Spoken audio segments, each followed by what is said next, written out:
नाज़रीन इकराम, आज हम आपके लिए अल्लाह की दो बंदियों का अल्लाह की मोहब्बत में डूबा हुआ ईमान अफरोज वाक़या लेकर आए हैं। मैं खास तौर पर ख़वातीन से गुजारिश करता हूं कि इन दोनों वाक़यात को आखिर तक जरूर सुने। यकीनन ईमान तरोताज़ा होगा और साथ ही हम अपनी इस्लाह भी कर सकेंगे। फरमाया गया कि बनी इसराइल में एक शख्स था जो कि बहुत ही ज्यादा मालदार था। उसकी बीवी बहुत नेक थी, परहेजगार थी और सखावत में उसके दोनों हाथ हमा वक्त खुले रहते थे। यानी वो गरीबों की, यतीमों, बेवाओं, जरूरतमंदों की हमेशा मदद करती थी। बीवी जितनी ज्यादा सखी थी, शौहर उतना ज्यादा बखील था, यानी कंजूस था। हालांकि उनके पास मालो दौलत की कोई कमी नहीं थी। जब भी उसकी बीवी को कोई गरीब नजर आता, परेशान हाल नजर आता, दरवाजे पर कोई साइल आता, कोई भूखा आता, वो खिलाती रहती, लोगों को पैसे बांटती रहती। शौहर को अपनी बीवी का ये अमल हरगिज पसंद नहीं था। शौहर ने अपनी बीवी को कई बार समझाने की और उसे सखावत से रोकने की कोशिश की, लेकिन बीवी बाज आने को तैयार नहीं थी। अल्लाह के नाम पर वो हर वक्त दोनों हाथों से माल लुटाती रहती। एक दिन शौहर ने गुस्से में अपनी बीवी से कहा, आज के बाद तूने अगर किसी को कुछ भी दिया तो याद रखना तेरी खैर नहीं है।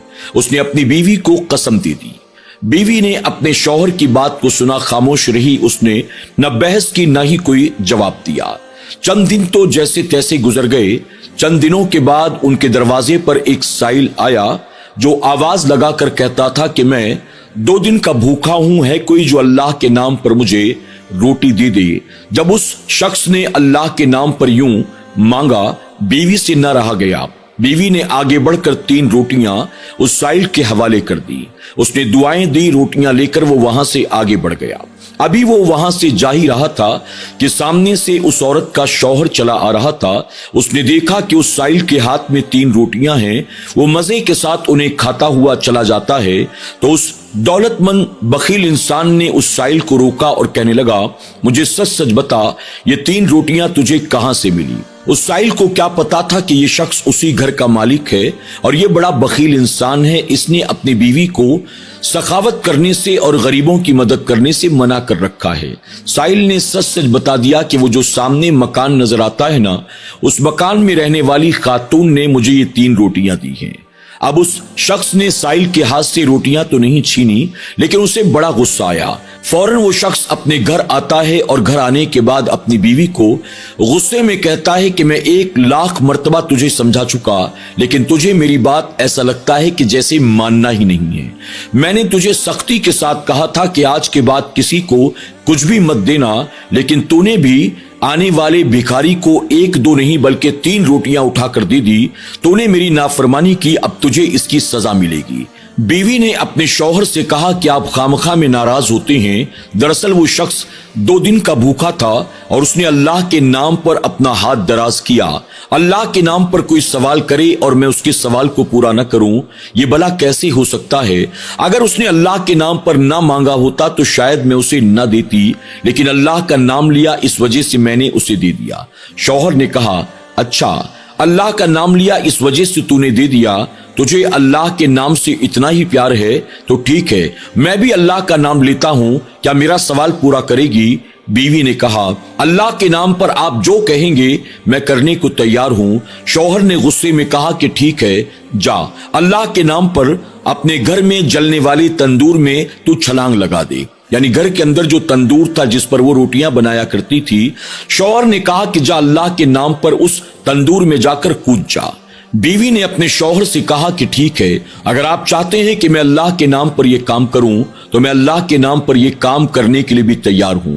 बीवी फौरन अपने कमरे में जाती है, नया जोड़ा पहनती है। उसके पास जितने जेवरात थे वो सारे जेवरात भी पहन लेती है और तैयार होकर कमरे से बाहर निकली। अनकरीब था कि वो तंदूर में छलांग लगा दी थी। उसके शौहर ने उसे रोकते हुए कहा, अरे तू तो तंदूर में जाती है जा, लेकिन अपने साथ ये जेवरात लेकर क्यों जाती है? इस पर बीवी कहने लगी, दरअसल जिसे बिन देखे प्यार करती रही, आज उससे मुलाकात का वक्त आया है तो इसलिए सज संवर कर तैयार होकर जाती हूँ। ये कहकर बीवी ने आओ देखा ना ताओ देखा, वो तंदूर के अंदर छलांग लगा देती है। अब बीवी जब तंदूर के अंदर कूद गई, शौहर को बड़ा गुस्सा आया। उसने आगे बढ़कर तंदूर का ढक्कन ऊपर से बंद कर दिया। इसी तरह 3 दिन का अरसा गुजर जाता है। 3 दिन के बाद शौहर ने सोचा, अब तो मेरी बीवी तंदूर में जल भुनकर राख हो चुकी होगी, चलो अब तंदूर का ढक्कन हटाकर देखते हैं कि उसका क्या हाल है। जब उसने 3 दिन के बाद तंदूर का ढक्कन हटाया तो देखकर वो हैरान रह गया कि तंदूर के अंदर आग अब भी पहले की तरह जल रही थी। चारों तरफ उसे आग के शोले नजर आते हैं और उन आग के शोलों के बीच में उसकी बीवी जेवरात और नए जोड़े में आराम से बैठी हुई थी। जब उसने अपनी बीवी को बिल्कुल सही सलामत देखा, उसे अपनी आंखों पर यकीन नहीं हो रहा था। गैब से आवाज आती है, ऐ बंदे तू ये भूल गया, अल्लाह तबारक व तआला के दोस्तों को आग कभी नहीं जलाती है, चाहे वो दुनिया की हो चाहे वो आखिरत की हो। जब उस बनी इसराइल के अमीर आदमी ने ये सुना, उसे अपनी गलती का एहसास हुआ और उसने अपनी बीवी को बाहर निकाला, उससे माफी तलाफी की और उसके बाद अल्लाह की राह में उसने भी तौबा करके सखावत करने का इरादा कर लिया। नाज़रीन इकराम, अब आइए दूसरा वाक़या समाप्त करते हैं अल्लाह की बरगुज़ीदा बंदी हजरत आसिया रज़ी अल्लाह तआला अन्हा का। आप जानते हैं आसिया कौन है? फरमाया गया कि ये फिरऔन की बीवी है। फिरौन जो कि जालिम व जाबिर इंसान था, जो अल्लाह और अल्लाह के नबियों का दुश्मन था, जिसने अल्लाह के मुकाबले अपनी खुदाई का माज़ल्ला सुमा माज़ल्ला दावा कर रखा था। उसको दुनिया उसके रौब व दबदबे, उसकी दहशत की वजह से खुदा मानने लगी थी, लेकिन उसकी अपनी बीवी हजरत आसिया रज़ी अल्लाह तआला अन्हा उसे खुदा मानने को तैयार नहीं थी। इस बात पर फिरौन को अपनी बीवी पर बड़ा गुस्सा आता था। फिरौन ने आखिरकार अपनी बीवी आसिया को बड़ा समझाया बुझाया, लेकिन जब वो नहीं मानी तो उसने उन पर जुल्म करना शुरू कर दिया। एक एक करके तरह तरह के उन पर अजाब मुसल्लत करता। आखिरकार जब उसने देखा कि तमाम तकलीफों, तमाम मुश्किलात और तमाम सख्तियों के बावजूद भी आसिया मेरी बात मानने को तैयार नहीं है, तो उसने हजरत आसिया के हाथ पांव में कीले ठोकने का हुक्म दिया। यहाँ तक कि उसके जल्लाद आए, हजरत आसिया को धूप में लिटा दिया गया, उनके हाथ पांव में मेखें ठोक दी गई, यानी कीले ठोक दिए गए। इस पर हजरत आसिया मुस्कुराकर अपने शौहर फिरौन से कहती हैं, ये जिस्म तेरा है तो जो चाहे इसके साथ कर सकता है, लेकिन दिल तो मैंने अपने रब को दे रखा है। जिस्म पर तेरा जोर चलता है, लेकिन दिल तो मेरे रब का है। इसमें अल्लाह के सिवा किसी की मोहब्बत कभी पैदा नहीं हो सकती। इसी हाल में उनके हाथ पांव में कीले ठोंक कर उन्हें ले जाकर तपते हुए सेहरा में डाल दिया गया। अल्लाह के नबी मूसा अलैहिस्सलाम का वहां से गुजर हुआ। जब हजरत आसिया ने अल्लाह के नबी मूसा अलैहिस्सलाम को देखा, अर्ज करती हैं, ऐ अल्लाह के नबी, क्या मेरे इस हाल पर मेरा रब मुझसे राजी है? इस पर जनाबे मूसा अलैहिस्सलाम फरमाते हैं, आसिया तुम काबिले मुबारकबाद हो। अल्लाह तबारक व तआला तुम्हारे इन तमाम मामलात को देखकर तुम पर फख्र फरमाता है और आसमान के फरिश्ते तुम्हारे इंतजार में हैं। वो सब आसमानों से तुम्हारी तरफ देखते रहते हैं। फरमाया गया कि जब जल्लाद हाथ पांव में मेखें ठोक कर आपको सेहरा में डालकर चले जाते तो उन तमाम लोगों के जाने के बाद आसमान से फरिश्ते आते थे और आप पर अपने परों का साया किया करते थे। हजरत आसिया यूं तपते सेहरा में लेटे लेटे रब की बारगाह में दुआ करती, ऐ अल्लाह अब मुझे दुनिया के जुल्म ज्यादतियों से निजात अता कर दे। अब मुझे फिरऔन और तेरे नाफरमानों से आजाद और रिहा फरमा दे। मेरे करीम, अब मैं इस दुनिया में नहीं रहना चाहती हूँ। अल्लाह तबारक व तआला ने आप पर अपना फजलो करम फरमाया, आपकी दुआ को कबूल किया गया। आखिरकार फिरऔन ने आपको आजाद कर दिया और आपको आसमानों पर बुला लिया गया, यानी आप इस दारे फानी से हमेशा के लिए दारे बका की तरफ کوچ کر جاتی ہیں۔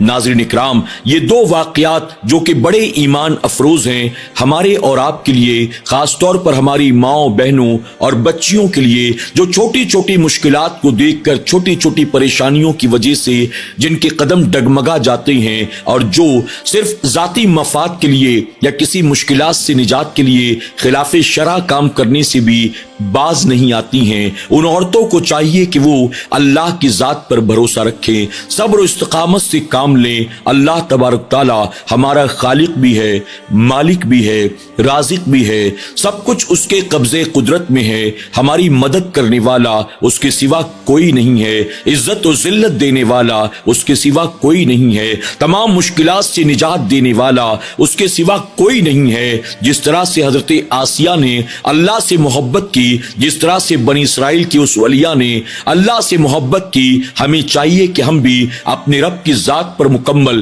بھروسہ کریں، اپنی تمام امیدیں اپنے رب سے وابستہ کریں۔ یقیناً ہماری مدد کے لیے ہمارا رب کافی ہے۔ اللہ تبارک تعالی ہمیں آپ کو ایسے واقعات سے سبق حاصل کرنے، اپنی اصلاح کرنے، اپنی زندگی کو قرآن و سنت کے مطابق گزارنے، اللہ اور اس کے رسول صلی اللہ علیہ وسلم کی محبت میں جینے اور مرنے کی توفیق عطا فرمائے، آمین یا رب العالمین۔